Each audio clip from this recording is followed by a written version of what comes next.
The road to recovery led right through the election warehouse here in North Charleston. This was the Emergency Operations Center. The three counties, Berkeley, Dorchester, and Charleston, all had agencies here efforting to get their communities back on their feet. In order to get back on that road to recovery, though, we needed dollars. We also needed our own dreams, though, to get us where we once were. The journey of 1,000 miles begins with the first step, and our first step back was getting power, not necessarily from the utility pole, but the power of the people.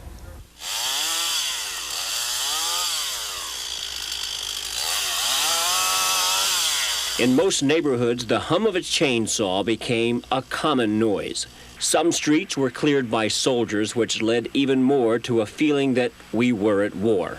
The battlefield was often in the front yard, and soldiers provided the proper artillery for helping the elderly. Couldn't even see to get out the driveway, and they moved this so I can get out now. Well, we're just here to help them out, cleaning up some of the debris that's on the road. We've been told we're just supposed to clear the trees and other wood. I think it's wonderful. I was shocked and surprised. It would take the public service district in the city years to clean it up, so we're delighted that they're here. This neighborhood was actually every neighborhood in terms of the obstacles that stood in the way. The brush was piled in every direction. Fires were absolutely forbidden, and as each day passed, it was easy to wonder if you had actually accomplished anything that day because there was so much to do. I get nervous and I cry a lot when I look out at the beautiful trees that are destroyed, and I'm hoping that they'll come out next year. We'll get our yards fixed up so everybody will feel a lot better. In addition to our homes, other citizens were forced to deal with additional damages to their businesses. Downtown Charleston was an absolute mess. Everywhere you looked, the destructive winds of Hugo had left its calling card. Broken windows, yes. Broken spirits, not quite. I was devastated to a degree, but I was happy that we had enough left that we could rebuild. Rebuilding, repairing, rebounding, all of that and more was needed to keep responding to the overwhelming damage. It was not the Charleston known by millions around the world who visit every year. No, this was a totally different business district that was knocked to the canvas. For the shop owners, it was a double blow. Their homes and their work both damaged. They were now hurting, but there was barely time to cry. Deep inside, though, you can't let all this out at a time like this because everybody has their troubles. Especially, we're just lucky to be alive. Part of our recovery centered around a need and a want to help. Private citizens decided to restore White Point Gardens to something, anything close to the way it was. Cutting the trees, moving the limbs, raking up the leaves, gonna plant some grass, might need some ryegrass, try to get it back normal and everything. A couple more days, I think everything will be all right.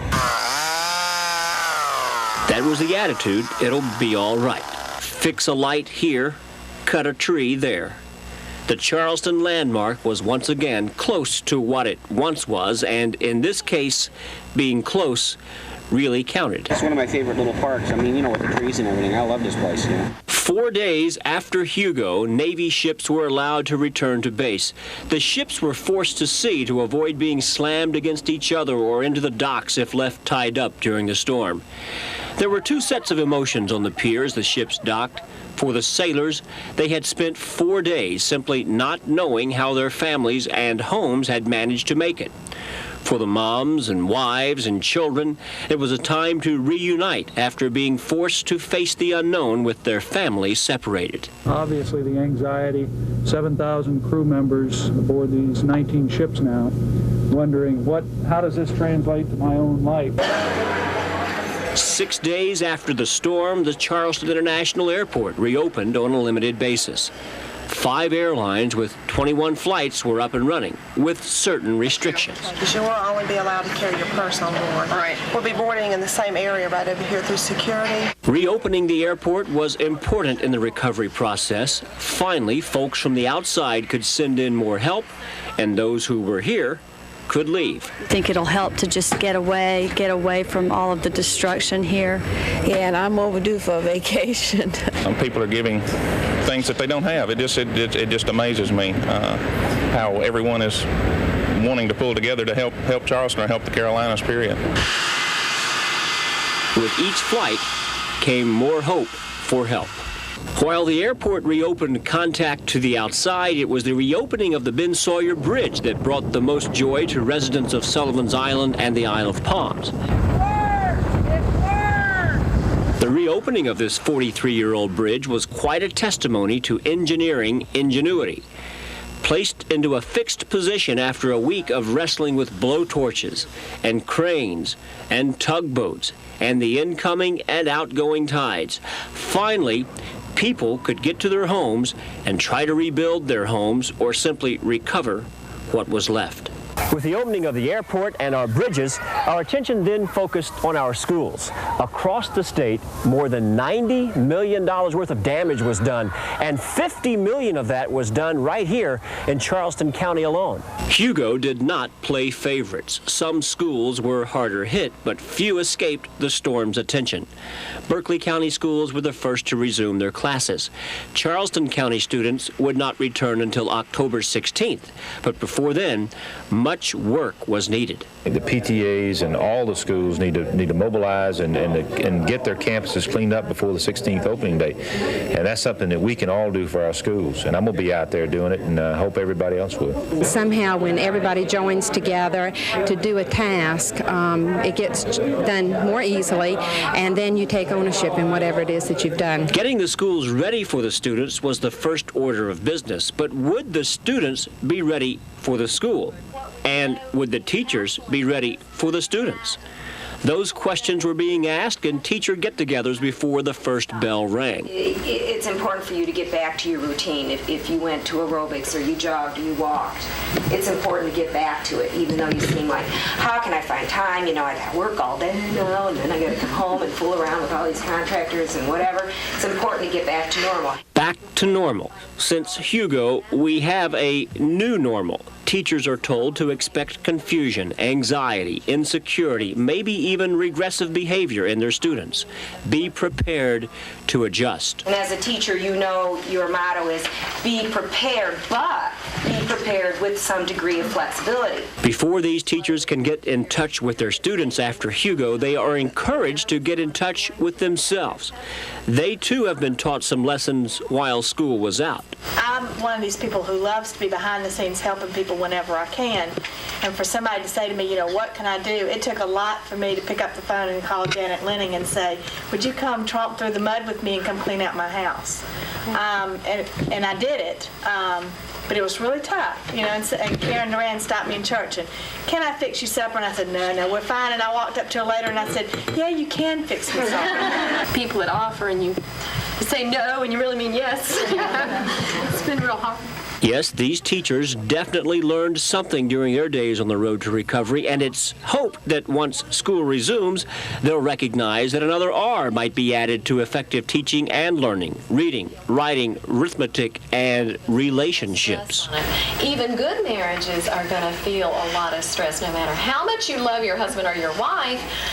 Tromping through the mud or tromping through the sticks or being without water and electricity and the necessities and shelter like you're used to, it's going to be a stressor on those relationships. For many students and teachers, Hurricane Hugo delivered an ultimate lesson in strength, fury, and destruction. How the students cope in months and years to come depends in large part on the teachers' help in getting them over those psychological hurdles. What you lost or how much you lost, we all lost. We all lost a sense of control or whatever, and we hurt for our friends and our relatives, and I think that's what's important. When school resumes, it's a foggy Monday morning that greets the bus driver and her passengers. Adding additional strain is the constant maneuvering around debris along the brush-littered streets on the bus route. Thought my bus driver wouldn't see me because this morning was so foggy and much power lines were down. Every student, no doubt, will have his or her own special story to tell about Hugo, and they should be allowed to tell it. For some, it'll be a matter of trying to outdo the damage of the next guy. Sort of a my dad is stronger than your dad approach, except in this case, it's my Hugo story is better than yours. As the bus dodges the low-hanging limbs, the students continue their trip to school. It probably won't be school as they left it. In some cases, there is no longer a cafeteria. In others, there's no longer a library. But children always seem to bounce back, sometimes even better than we adults. And even on this first morning back, you can sense they've already made the transition. Part of recovering from such a disaster is getting a chance to escape. And two such opportunities for escape were afforded area residents. One came right here at the Customs House on a sunny Sunday afternoon when the Charleston Symphony Orchestra played and gave us all a chance to recharge our Hugo-drained batteries. The mood was informal. The musicians wore not tuxedos, but jeans and T-shirts. The maestro was in control, but he too evoked an invitation to sit back and think more of the melody of the orchestra and not the disharmony of our personal lives. It was a lazy Sunday afternoon, and the benefit concert was performed to raise spirits. The musicians were not looking for standing ovations this day, and the audience, though appreciative, could not be expected to respond in that manner. Their week had been spent patching roofs, oiling chainsaws, and cleaning floors. But for a brief moment on this sunny Sunday afternoon, they could put that aside and think of how things were, how things are, and how they hope things will be. 2 days earlier, music served as the backdrop for another effort to raise our spirits and our hopes. The U.S. Army Field Band, en route to Beaufort from Myrtle Beach, makes a stop in North Charleston on a Friday afternoon to entertain a crowd in a mall parking lot. If you didn't like the flag, don't even get out of your car. Old Glory helped all of us to wave the doom and gloom away from our memories for a few moments. And the troops put on a show that cost us nothing but our time. It was the 4th of July in early October, and the celebration of independence was more a freedom from worry for a mere 90 minutes. After the tragedy that we had, a lot of people spared us down, and with a program like this, it lifts us up and know that we got hope to look for. It had all the ingredients: hamburgers on the grill, hot dogs in the mouth, balloons, drums, and an extremely needed sight: smiling faces. This brings people together, and it was just fantastic. Waving a flag on this Friday seemed to be the thing to do. It felt right, and the band's performance inspired us all to be proud and at the same time thankful. With apologies to the author, you're a grand old flag, a high-flying flag, and forever in teeth may it wave. The U.S. Army Band put on quite a show that day. It was not a scheduled stop. It became a mission of mercy. They were here, they gave us music, and music is life. Music is life to most everyone. The energy of the band was a needed shot in the arm. Granted, the patriotic pounding of the pavement in the mall parking lot was contagious. This Army Field Band plays all around the world to audiences much larger than this one assembled this Friday afternoon. They often appear at the White House for the president himself.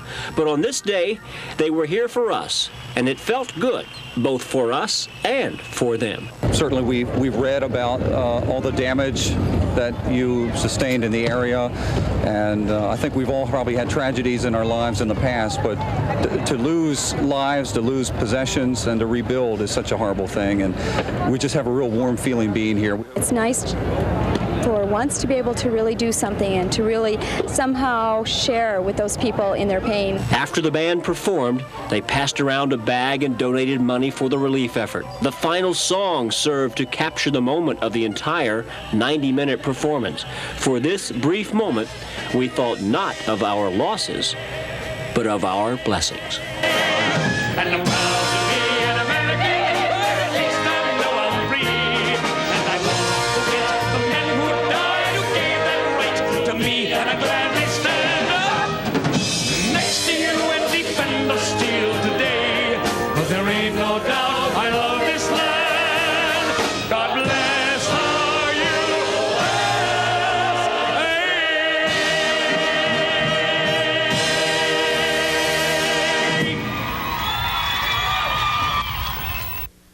You know, in the darkness of night, it's not uncommon to ask yourself the question, what would I have done differently?